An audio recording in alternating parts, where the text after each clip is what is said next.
Je pensais que j'aurais terminé en 30 minutes, mais il reste quelques minutes là, il faut que je... C'est bientôt... Oui, c'est bientôt la fin. C'est bientôt la fin. Je pensais pouvoir terminer en 30 minutes, mais vous voyez, le sujet est quand même passionnant. Il mérite cette petite prolongation, si je puis dire ainsi. Et effectivement, il est revenu, il les a trouvés encore endormis. Leurs yeux étaient appesantis, ils étaient découragés et ils ne savaient même plus quoi répondre. Eux qui avant avaient déclaré, bien oui, on ne t'abandonnera pas, parce que Pierre, bien sûr, était l'instigateur de ce mouvement, mouvement de soutien à Jésus. Je serai là. Et les autres, ils ont dit la même chose, mais là, ils ne savent plus quoi répondre, ils se sont endormis. Il les quitta et s'éloignant, il pria pour la 3e fois, répétant les mêmes paroles. Et puis il alla vers ses disciples et il leur dit, vous dormez maintenant, et vous vous reposez. Voici l'heure est proche, et le Fils de l'homme est livré aux mains des pécheurs. Levez-vous, allons, voici celui qui me livre s'approche. Et là, quand il dit ça, il a déjà remporté la victoire à Golgotha. Là, à cet instant-là, Jésus a déjà remporté la victoire à genoux. Il a remporté la victoire contre cette humanité qui voulait abandonner. Il a lutté jusqu'à l'extrémité au point de dire, s'il est possible que cette coupe s'éloigne de moi, toutefois non pas ce que je veux mais ce que tu veux. Il a combattu vaillamment, il a remporté cette victoire, il est allé jusqu'au bout. Et en cet instant-là, Jésus n'a plus peur là. Il va affronter maintenant ses juges, ses bourreaux, la croix. Il va sentir les souffrances, mais la victoire, il a déjà remporté à Gethsémane.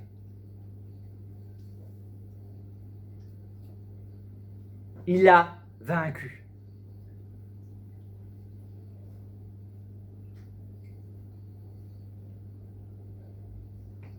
Jésus avait annoncé dans l'évangile de Jean, chapitre 10, les versets 17 à 20, il avait dit « Le Père m'aime parce que je donne ma vie afin de la reprendre. » Il parlait de sa mort et de sa résurrection. « Personne ne me l'ôte, mais je la donne de moi-même. » Il y en a qui vont dire « Mais c'est une contradiction, puisque ce sont ses ennemis qui l'ont tué. » Mais en fait, Dieu, dans sa prescience, avait tout prévu. En envoyant son Fils Jésus parmi nous, il savait qu'il serait mis à mort. Et Jésus a accepté cela, c'est dans ce sens qu'il dit « Personne ne me l'ôte. » J'ai accepté, je savais ce qui m'attendait. J'ai accepté de venir. Mais il précise « Personne ne me l'ôte, mais je la donne de moi-même. J'ai le pouvoir de la donner et j'ai le pouvoir de la reprendre. Tel est l'ordre que j'ai reçu de mon Père. » Quand Jésus a prié, s'il était possible que cette coupe s'éloigne de moi, il savait très bien qu'il suffisait de dire « Père, on arrête là, je ne veux plus aller jusqu'au bout. » Et ça se serait arrêté là. Mais il a lutté. Il a conclu en disant « Non pas ce que je veux, mais ce que tu veux. » Mais là, Jésus affirme ici « J'ai le pouvoir de la donner, j'ai le pouvoir de la reprendre. » Le Père lui avait dit « Tu peux. Tu es libre. » Et à cause de ces paroles, il y a eu des divisions parmi les Juifs. Et plusieurs d'entre eux disaient « Il a un démon, il est fou, pourquoi l'écoutez-vous » Et aujourd'hui encore, vous avez des personnes qui ne comprennent pas l'évangile. Et il y a division aujourd'hui concernant l'identité de Jésus. L'apôtre Paul, dans la première lettre aux Corinthiens, le chapitre 10, le verset 13, il dit « Aucune tentation ne vous est survenue qui n'ait été humaine. » Ça veut dire que les tentations, ce n'est pas uniquement humain, il y a un combat spirituel. « Et Dieu, qui est fidèle, ne permettra pas que vous soyez tentés au-delà de vos forces, mais avec la tentation, il préparera aussi le moyen d'en sortir, afin que vous puissiez la supporter. » C'est exactement ce qu'a vécu Jésus. Il a été tenté jusqu'à l'extrémité, il a prié, et le Père a envoyé un ange pour le soutenir, il a eu la vision d'un ange, il a tenu le coup, il a combattu, et le Père a manifesté sa fidélité envers le Fils. Il la manifeste aussi envers nous. Pour nous aussi, Dieu prépare le moyen d'en sortir. Le souci avec nous, c'est que voulons-nous en sortir de la tentation ? Et souvent, c'est la complexité de notre nature humaine qui fait que nous sommes mitigés. Mais Dieu prépare des moyens pour ne pas succomber dans la tentation et pouvoir la supporter. En sachant que dans le terme original qui est traduit par tentation, c'est le même qui est aussi traduit par épreuve. C'est exactement le même mot. Donc lorsque nous sommes soumis à la tentation ou à des épreuves, Dieu fera toujours en sorte que nous puissions la supporter. Pour peu que nous prenions exemple sur Jésus, que nous nous confions en Dieu par la prière.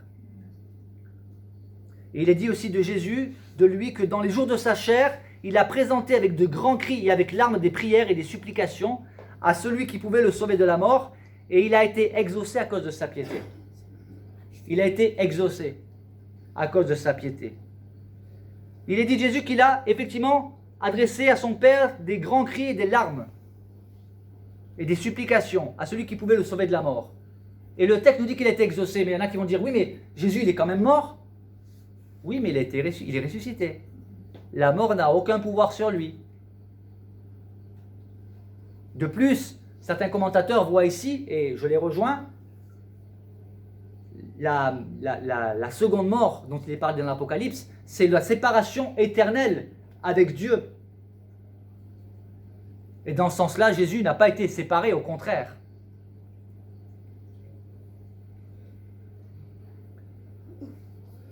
Jésus n'a pas utilisé de super pouvoirs comme les super-héros. Il a été pleinement humain, mais il a été l'humain parfait. Il a été le dernier Adam qui est venu vaincre là où le premier Adam avait lamentablement perdu. L'heure de la revanche avait sonné. Vous vous rendez compte que Adam avait une femme. Ils étaient dans un jardin luxueux. Ils avaient tout pour être heureux et surtout pour ne pas tomber dans le piège de la tentation. Ils ont eu une tentation, ils sont tombés. Jésus, lui, était dans des conditions extrêmes, totalement opposées, et il a remporté la victoire.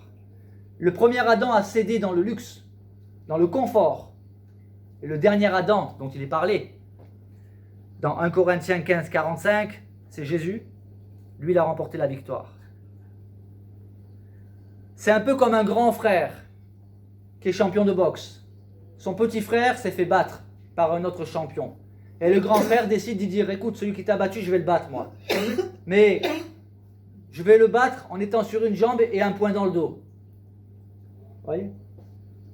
Et Jésus a connu les limites de notre humanité, mais il a remporté la victoire. De la même manière. Avec des handicaps. Parce que l'humanité, quelque part, est un handicap. Parce que s'il était venu dans toute la splendeur de sa divinité, ça aurait été trop facile. Ça n'aurait pas été un sacrifice de grande valeur. Et enfin, pour terminer, Jésus a-t-il été exaucé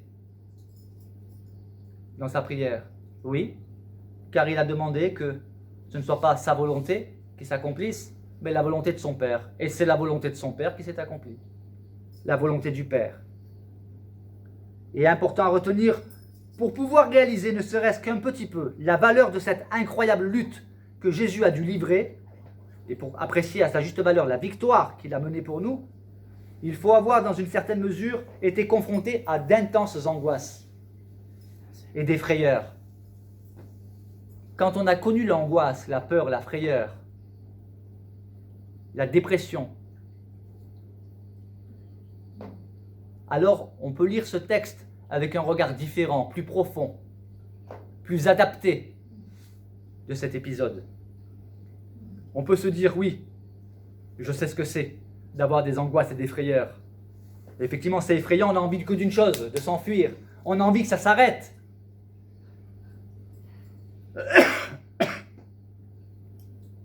Et ce combat de Jésus est un chef-d'œuvre d'héroïsme.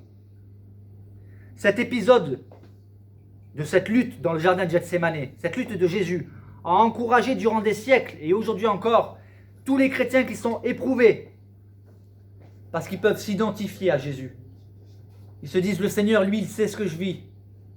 Ils se sentent soutenus par Jésus, dont il est dit qu'il a été tenté comme nous en toutes choses. Et que chacun se rappelle que c'est pour chacun d'entre nous que Jésus a mené ce combat terrible, au point, je le rappelle, de transpirer du sang.